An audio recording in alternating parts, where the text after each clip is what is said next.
नमस्कार, मैं बालकृष्ण मुले और आप देखना शुरू कर चुके हैं प्राइम टॉक का स्पेशल सेगमेंट वॉरियर के हमारे मेहमान हैं बिरले व्यक्तित्व के धनी समाज सेवी श्री अशोक जी यादव, निकनेम जय गोपाला के नाम से भी जाने जाते हैं और कहीं ना कहीं देवी अहिल्या की नगरी में इनके किए कृतित्व का हर जगह बखान होता है और सराहना भी खूब की जाती है। अशोक जी, आपका स्वागत है प्राइम टॉक के स्पेशल सेगमेंट वॉरियर के भीतर। नमस्कार मुले जी। जय गोपाला। जय गोपाला, जय गोपाला। अशोक जी, आपके कृतित्व को हम खूब सुनते आ रहे हैं। बात अगर कोविड-19 की जाए या फिर बात की जाए वृद्धों के सम्मान की, बात की जाए निर्धन परिवारों की समय समय पर की जाने वाली मदद की, या फिर बात की जाए अनन्य कार्यक्रमों की, हर जगह आपकी भूमिका रहती है। अपने क्षेत्र में, अपने इलाके में, यूँ कहें कि इंदौर शहर के अलग अलग अस्पतालों में और प्रदेश के भी कुछ अस्पतालों में आप वो सारी चीज़ें डोनेट करते नज़र आते हैं जो एक ज़रूरतमंद की आवश्यकता होती है। लेकिन हम चर्चा करना चाहेंगे आपके बाल्यकाल को लेकर, आपके बचपन को लेकर, आपके माता पिता के बारे में जानना चाहेंगे। किस तरह की सीख और संस्कार उनकी ओर से आपको मिले, किस तरह की पहली प्रतिक्रिया रहेगी आपकी? सबसे पहले मैं मेरे माता पिता को प्रणाम करता हूँ। नमस्कार। जिनकी वजह से मैं आज यहाँ हूँ। बिल्कुल सीखा। और हम देखेंगे कि अगर सबसे पहला गुरु होता है तो हमारे माता पिता होते हैं, उसके बाद में शिक्षक, उसके बाद भगवान को माना जाता है। और आज मैं जो हूँ उन्हीं माता पिता की कृपा से हूँ। मेरे पिता श्री सेवाराम जी यादव आज हमारे बीच में नहीं हैं। आज अगर होते तो बहुत गर्व करते वो कि मेरे बेटे ने ये करा। इसी प्रकार मेरी माता जी स्वर्गीय पार्वती बाई यादव जी, जो कि यूपी के एक गांव से आकर यहाँ पर, मुझे जहाँ तक याद है 70 साल पहले वो लोग यहाँ आए होंगे। और एक छोटा सा टापरा बना कर रहते थे। पिताजी मेरे मिल मजदूर थे, होप टेक्सटाइल में मजदूरी करते थे। माताजी ने भी बहुत संघर्ष करा, सब्जी का ठेला लगाया। सब्जी के ठेले लगा के हमारे बड़े भाई साहब IPS यादव जी को पढ़ाया, वकील बनाया। 3 सिस्टर हैं, उनकी शादी करी। 2 भाई और हैं, हम वैसे 3 भाई हैं। बड़े IPS यादव जी, उनसे छोटे राजेंद्र सिंह यादव जी, और सबसे लास्ट में मैं अशोक यादव जी। क्या बात है। बालकाल की बात करें तो बालकाल तो सबका ही जो रहता है उसी तरीके का बीता है। धूल मिट्टी में खेलते हुए, रोड पे मस्ती करते हुए, पैरों में चप्पल नहीं होना और स्कूल जाना, गर्दिश काल जो कहलाता है। और पेंट की, जिसको आज के बच्चे बैग ले जाने में शर्म करते हैं, हम लोग थैला बोलते थे, वो हमारा बस्तर होता था जिसको लेके हम स्कूल जाते थे। उसमें पेंट की बनी हुई रहती थी। इस तरह से बालकाल निकला है। और मुझे जहाँ तक याद है कि मेरे बालकाल से ही मुझे काम करना पड़ा है। मम्मी का हाथ बटाना रहता था। जैसे मम्मी सब्जी का ठेला लगाती थी तो उनके साथ में जाना, ठेले के साथ में जाना आना, और वहीं से मैंने ये सब चीज़ें सीखी हैं जो आज मेरे स्वरूप में बैठ गई हैं या मेरे रूप में आ गई हैं मदद की। क्योंकि मैं देखता था कि मेरी मम्मी जब सब्जी बेचती थी, कोई गरीब व्यक्ति या कोई निर्धन ऐसा दिख जाता था तो उनसे पैसे नहीं लेना, उनको सब्जी दे देना, ऐसी सेवाएं वो करती रहती थी। वाकई आपका जो भाव है, आपका हृदय जो है अशोक जी, काफ़ी कोमल देख रहा हूँ। जब माता पिता की बात हमने आपसे की तो कहीं ना कहीं आपकी आँखों में वो झलक दिखाई दे गई जो माता पिता के प्रति कृतज्ञता का भाव व्यक्त करती है। और माता पिता का जो कृतित्व था, समाज के निर्धन लोगों की जिस तरह से वो मदद किया करते थे, वही की वही भाव आपने अपने भीतर आत्मसात कर लिया और उसी राह पर चल पड़े। ये तो बातें हम करेंगे। आपकी स्कूलिंग की बात करना चाहेंगे, कितना एजुकेशन हो पाया, किस तरह से आप पढ़े? सब जैसे मैंने बताया कि मैं 10-12 साल की उम्र से ही मम्मी के साथ हाथ बटाता था। स्कूली शिक्षा जो थी उस समय तक हमने 12वीं करी थी। 12वीं 12th पास करने के बाद में मैंने उस समय स्कूली 90 में 12th पास करी थी। फिर कारणवश कि करना व्यापारी है या काम धंधा ही करना है तो उसमें लग गए। और 90 में हम लोग 83 में हमने टेम्पो ले लिया था। टेम्पो चलाते थे बीच वाले भाई साहब, फिर टेम्पो से व्यापार होने लग गया। मैं भी उनके साथ में जुड़ गया, सब्जी का ठेला लगाने लग गए। तो 12th तक हमने 90 में 12th करी थी। और उसके आगे की पढ़ाई उस समय तो सब छूट गई थी। फिर 97 में मैंने ट्रांसपोर्ट डाला। और उसके बाद अभी जब 2016-17 में वापस से मैंने ग्रेजुएशन किया है। क्या बात है। और उसके बाद अभी जो वर्तमान चल रहा है उसमें मैं LLB ओरिएंटल कॉलेज से कर रहा हूँ। क्या बात है। आखिर पढ़ाई बीच में छूट गई, फिर आपके मन में वो कौन सा एजुकेशन को लेकर जज्बा जाग उठा कि आपने 3 साल पहले ग्रेजुएशन किया और आज आप LLB की पढ़ाई कर रहे हैं? आखिर ऐसा करने की प्रेरणा आपको कहाँ से मिली? आखिर वो समाज को कौन सा संदेश आपके माध्यम से आप स्वयं देना चाहते हैं अपने बच्चों को, अपने परिवार को, अपने समाज को, कि शिक्षा जो है भली अधूरी छूट जाए लेकिन उसे समय आते ही पूरी कर लेना चाहिए? मैं समाज को इसके द्वारा यही संदेश देना चाहता हूँ कि पढ़ने की कोई उम्र नहीं होती। बिल्कुल सही कहा कि हमें पढ़ने के लिए कोई उम्र का वो करना चाहिए जी। एक्चुअली जब बच्चे पढ़ रहे थे, मैं उनके स्कूल में यहाँ वहाँ जाता था तो मुझे अपने आप में आत्मगिलन होती थी कि बच्चे क्या बोलेंगे, मेरे पापा तो 12th तक ही पढ़े हुए हैं, कॉलेज नहीं करी, ग्रेजुएशन नहीं करा। 1-2 जगहों उन्होंने ग्रेजुएशन लिख दिया तो मुझे अपने आप में गिल्टी फील बोलेंगे, जो भी चीज़ें वो हुई कि हाँ कि ये गलत लिख रहे हैं जी। तो मैंने उसी समय यह चीज़ सोची कि क्यों नहीं मैं इसको ग्रेजुएशन करूँ वहाँ, और आगे आने के लिए बच्चों को कम से कम ऐसा कोई भी झूठी चीज़ें नहीं लिखना पड़े कि भाई ग्रेजुएशन नहीं कर रखी है, ये कर रखी।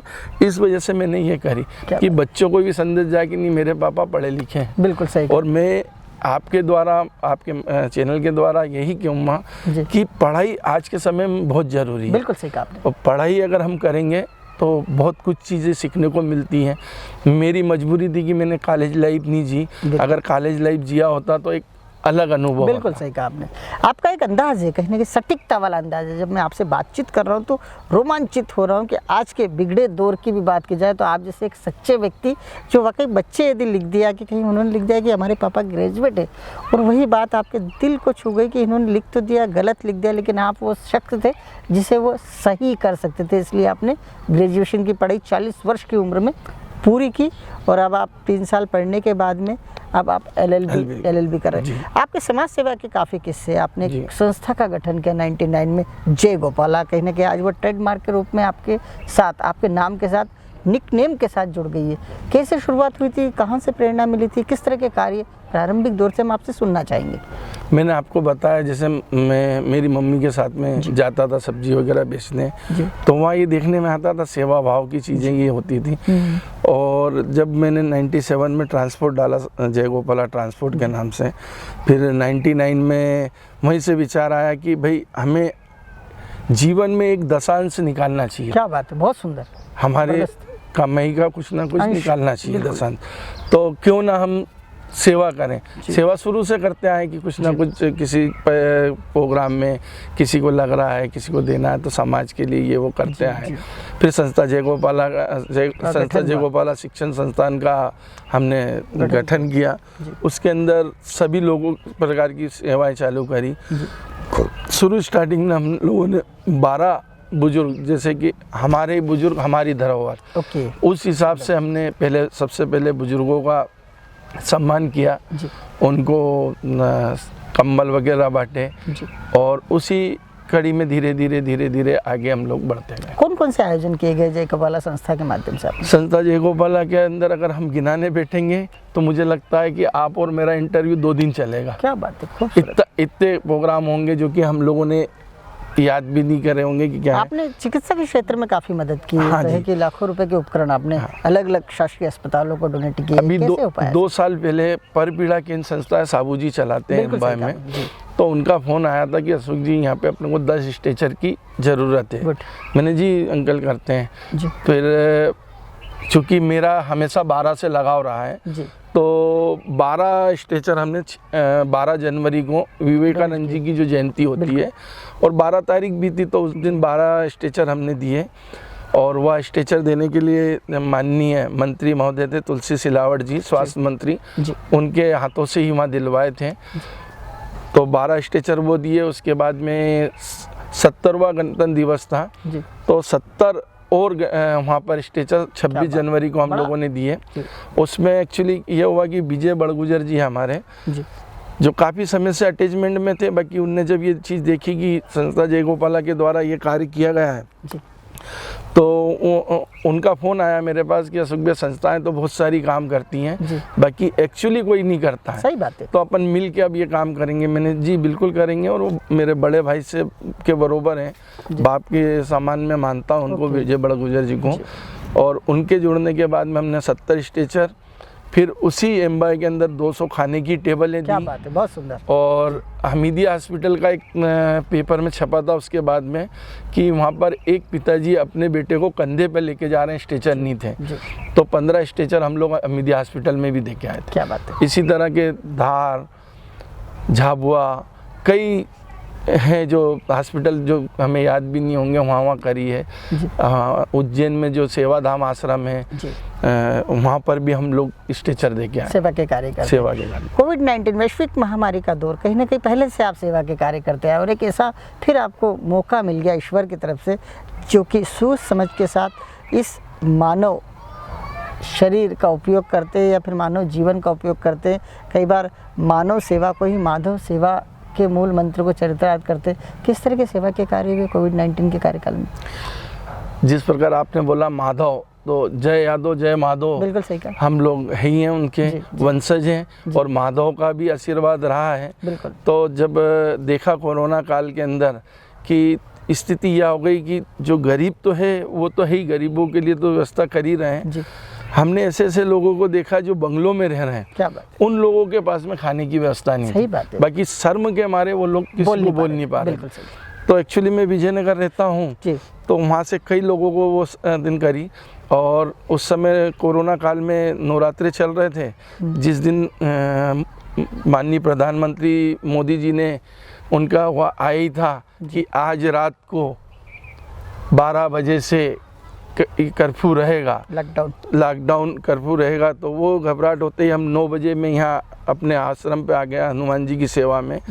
और जब मार्च के अंदर यहाँ रहा तो यहीं से प्रेरणा मिली। फिर हमने 5000 पैकेट राशन के बनवाए, जिसके अंदर हमने 10 किलो आटा, 2 किलो तेल, 1 किलो चावल, 2 तरह की आधा किलो दाल, नहाने के साबुन, कपड़े धोने के साबुन, चाय पत्ती, शक्कर, क्या बात है, नमक, एक जो गृहस्थी की 15 दिन चल जाए ऐसे पैकेट बना के हम लोगों ने कोरोना काल के अंदर घर घर जाके दिए। ऐसा नहीं कि यहाँ दे दिया तो नहीं, घर जाके ज़रूरतमंद व्यक्ति के दिए। उसी बीच में जो रंजीत सिंह हैं, ट्रैफिक जवान हैं पुलिस के, उनका फ़ोन आया कि अशोक भैया यहाँ पे बालकों का आश्रम है बॉम्बे हॉस्पिटल के पीछे, उन लोगों का ने अनाज नहीं है, खाने का नहीं है, उनको पैकेट देना। मैंने बिल्कुल आ जाइए। फिर वो घर आए, घर से उनको भी 12 पैकेट हमने दिए, जिससे उन लोगों का काम चला। वाकई मनुष्य जीवन सार्थक करते हैं आप जैसे व्यक्तित्व, क्योंकि समाज को जो देता है, जो परमार्थ करता है, जो पारमार्थिक होता है, कहीं ना कहीं वो ईश्वर के दूत के रूप में काम करता है। और अशोक जी, वाकई आपसे बातचीत करके मैं बहुत अभिभूत हो रहा हूँ कि एक व्यक्ति बगैर प्रचार के, बगैर मीडिया में आए कितना कुछ कर जाता है और अपेक्षा कुछ भी नहीं करता। जब आप जैसे समाज से भी काम करते हुए, तो कहीं ना कहीं राजनीतिक संगठन के लोग आपके कहीं के पीछे आकर खड़े हो जाते होंगे, साथ में आकर खड़े जाते होंगे। आपने कभी राजनीति में जाने की सोची समाज सेवा के अलावा? हाँ, कई राजनीतिक ग्रुप पार्टियों से जुड़ा, पार्टियों का वो भी आया, मिलने का सौभाग्य भी हुआ उन लोगों से, समय समय पे उनके लिए कार्य भी किए हैं जी। और जैसा कि बड़ी भाभी हैं सुमन IPS यादव, वो बीजेपी से थी, पार्षद भी बनी, उनका भी काम किया उस समय जी। और उसके बाद मैं अपने व्यापार में लग गया, 97 से व्यापार में लगा रहा जी। अभी बीच में 2017-18 के बीच में एक ऐसा प्रसंग हुआ था, प्रसंग बोल दें, घटना बोल दें, जो कि मेरी लाइफ को यू टर्न दे दिया राजनीति की तरफ। नहीं तो मेरा कभी लगाव नहीं रहा कि राजनीति की तरफ मुझे आना है या राजनीति में मुझे चुनना है। ज़्यादा अच्छा मुझे यही लगता था कि अपना काम करूं, सीधे तौर पर सेवा की जाए, वो सबसे अच्छा, दिखावे से अच्छा। अब आप कौन सी पार्टी में? अभी मैं कांग्रेस पार्टी से कर रहा हूं तैयारी, वार्ड 19 से। ओके। और अभी पार्टी का लेवल जैसे वाली चीज़ तो थी, तो अब लग गई है। बाकी मेरा हमेशा यही रहा है कि जनता की जन सेवा, मानव सेवा करें, नर सेवा नारायण सेवा करते हुए चलें। बिल्कुल सही कहा। आपने अब नगरीय निकाय चुनाव लड़ने का मन बना लिया, वार्ड क्रमांक 29 से। किस तरह से तैयारी हो रही, किस तरह मकर संक्रांति पर आयोजन किए गए आपके द्वारा? हाँ, वार्ड 19 जो है जी, मेरा पैदाइशी बिल्कुल वार्ड है। वैसे मैं वार्ड 29 से भी कर रहा था, बाकी वार्ड 29 में मैं रहता ज़रूर हूँ। जी। पुराना मेरा पैदाइश जो है वार्ड 19 है। यहाँ मैं पैदा हुआ हूँ, यहाँ मैं टेम्पो वाला रहा हूँ, मैं यहाँ सब्जी वाला रहा हूँ, मैं यहाँ ट्रांसपोर्ट वाला रहा हूँ, और मैं आज मेरी यहाँ पे पहचान जो संस्था जय गोपाला के द्वारा हुई है। ज़्यादातर काम मैंने जो करे हैं, क्योंकि ये जो वार्ड है वार्ड 19 निम्न वर्गों का आता, मजदूर वर्गों का आता है। गोविंद नगर खारचा, गोविंद नगर खारचा और सामने की पट्टी भगत सिंह नगर, मुखर्जी नगर, गणेश धाम, नरवल, कुमेड़ी, काकड़, ये सब एरिया है। बिल्कुल। तो इसके अंदर शुरू से ही हम लोग कुछ ना कुछ करते आए। कोरोना काल में भी हमने मुखर्जी नगर के कई बंधुओं को बुला के घर पे उनके राशन भेजा जो ज़रूरतमंद थे, नरवल में भेजा दिए हैं जी। अभी हमने कोरोना काल जो चल रहा था उसके अंदर 5000 भाप की मशीनें वितरित करी घर घर। उसके पहले मूर्ति वितरण करी दुर्गा माता की जी। वार्ड 19 में 29 में दोनों में करी थी।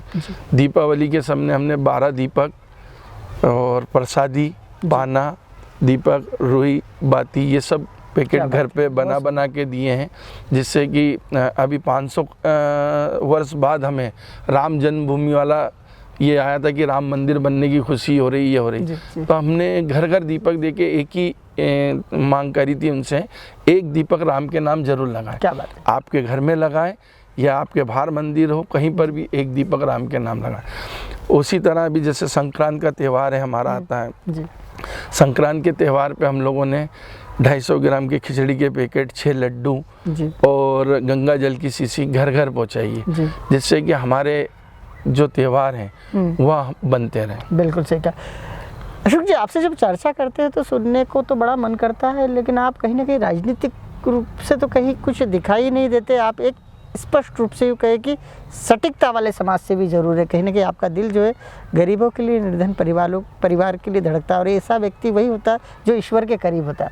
आप खूब आध्यात्मिक दिखाई देते हैं, जिस तरह से आपका एक अलग ही अंदाज है। कहीं ना कहीं किस तरह भक्ति करते हैं, किसकी भक्ति करते हैं, कौन आपके गुरुजन हैं, कौन से आपके इष्ट हैं जो आपको इतना जज्बा देते हैं संवेदनशील हृदय के साथ सेवा का?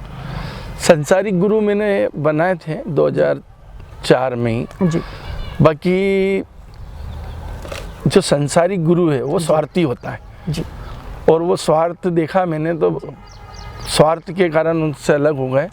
और अब जीवन में गुरु बना है तो माता पिता और उसके बाद हनुमान जी को। क्या बात।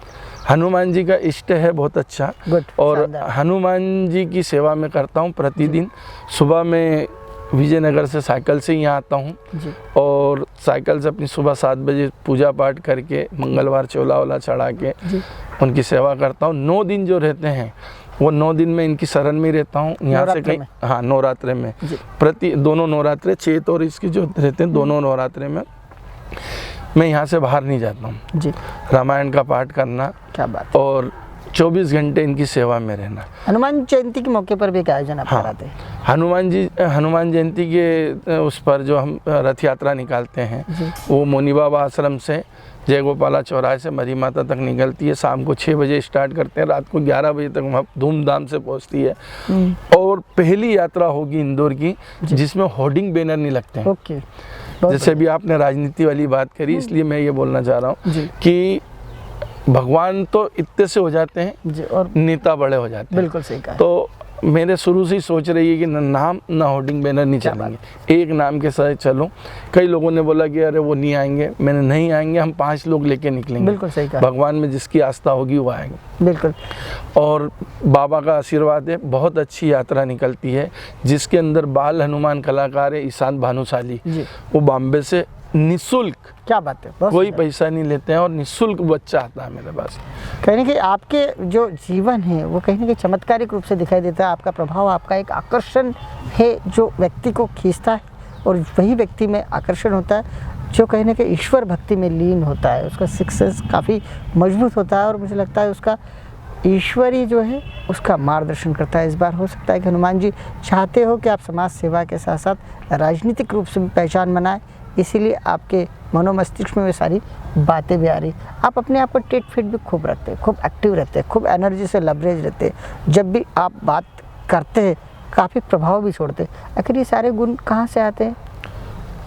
ये सारे गुण हनुमान जी, क्योंकि कलयुग के देवता वो हैं, कलयुग के गुरु वो हैं, और मैं तो हर कोई भी मिलता है तो उसको बोलता हूँ कि आप भक्ति करो और हनुमान चालीसा का पाठ कंठस्थ कर लो आप। जरूरी नहीं है, हनुमान जी ये नहीं बोलते कि आप मेरे मंदिर में बैठ के पाठ करो या मेरे लिए समय निकालो। आप स्नान करते करते भी लोटा डालोगे और हनुमान चालीसा का पाठ करोगे तो साक्षात आपके साथ में रहेंगे। ये मेरा अनुभव है।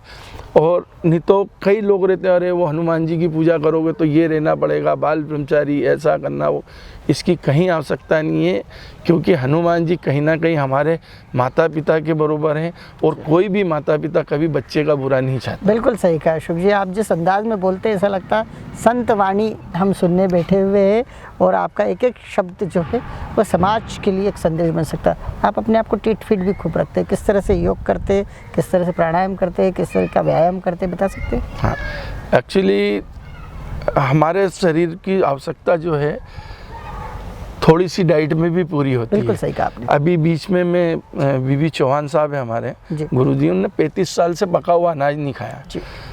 मुझे शुगर हुई थी, 450 शुगर आई थी 18 अगस्त को 2018 में।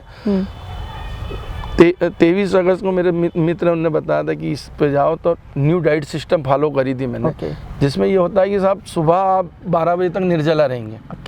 आज भी मैं 12 बजे तक निर्जला रहता हूँ, पानी नहीं पीता हूँ, जो कि मैं 29 किलोमीटर साइकिल चलाता हूँ। हम दूसरी थेरेपी में जाएंगे तो वो ये बोलते हैं पानी जरूर घुट घुट पियो, बिल्कुल उसकी आवश्यकता नहीं रहती है। नवरात्रे में 9 दिन रहता हूँ, उसमें से 6 से 7 दिन बिल्कुल निर्जला निकालता हूँ, पानी कुछ नहीं, सिर्फ हवा पे, वो उनकी कृपा रहती है, ऑक्सीजन पर। हाँ कि वो रहते हैं। तो ये जो चीज़ है हमारी डाइट सिस्टम में, ये होता है कि अनाज बनाया पक्षी के लिए है, उनके दांत नहीं होते हैं, वो खाते हैं, निगलते हैं, अपनी डाइट लेते हैं और जहाँ गिराएंगे वहाँ पौधा उगेगा। मनुष्य ऐसा व्यक्ति कि 32 दांत होने के बाद भी पिसाएगा, पकाएगा, तलेगा, गलेगा, फिर खाएगा। क्या बात। तो ये बीमारी का घर है। मैंने 3 महीने तक वो चीज़ कोर्स करके बिल्कुल आज तक मेरे को शुगर की गोली नहीं लगी है। नहीं तो 450 के बाद 2 टाइम की शुगर गोली तो इंसुलिन है। हाँ, इंसुलिन भी आया, मेरे कोई गोलियां नहीं खाता हूँ। सुबह नित्य मेरा है कि 5 साढ़े 5 बजे उठ जाओ, सूर्य काल के पहले बिस्तर छोड़ देना चाहिए, एनर्जी अगर आपको लेना है। स्नान वगैरह करके निकलो और कम से कम 45 मिनट के लिए कोई सा भी योग करो, साइकिल चलाओ, पैदल घूमो, कुछ भी 45 मिनट के लिए अगर आप कुछ कर रहे हैं तो आप बिल्कुल फिट फाट रहेंगे। हमारा 29 किलोमीटर का साइकिलिंग का रन होता है, जो कि 1 घंटे 20 मिनट, 1 घंटे 35 मिनट ऐसा होता है। 3.5 मिनट और 4 मिनट के समथिंग 1 किलोमीटर हम लोग चलते हैं। फिर आके हम मंदिर पर ही अपना योगा वगैरह करते हैं आधे पौन घंटे का। ये फिट रहने का वो है। क्या बात है अशोक जी, आपसे चर्चा काफ़ी लंबी भी हो सकती है, क्योंकि आपका अनुभव और आपका जो चिंतन है, एक सामाजिक सरोकार है, वो खूब आपके भीतर आपने समाहित कर लिया है और कहीं समाज को संदेश के रूप में भी आप बहुत कुछ बातें कर सकते हैं। लेकिन समय की मर्यादा को देखते हुए हम इस इंटरव्यू को यहीं विराम देते हैं। आपने प्राइम टॉक से चर्चा की, एक वॉरियर के रूप में चर्चा की, एक योद्धा के रूप में, क्योंकि आप जिस भी दिशा में आगे बढ़ते हैं एक योद्धा के रूप में आगे बढ़ते दिखाई देते। आपने हमसे चर्चा की, आपका हृदय से बहुत बहुत धन्यवाद। नमस्कार। नमस्कार मुल्ला जी।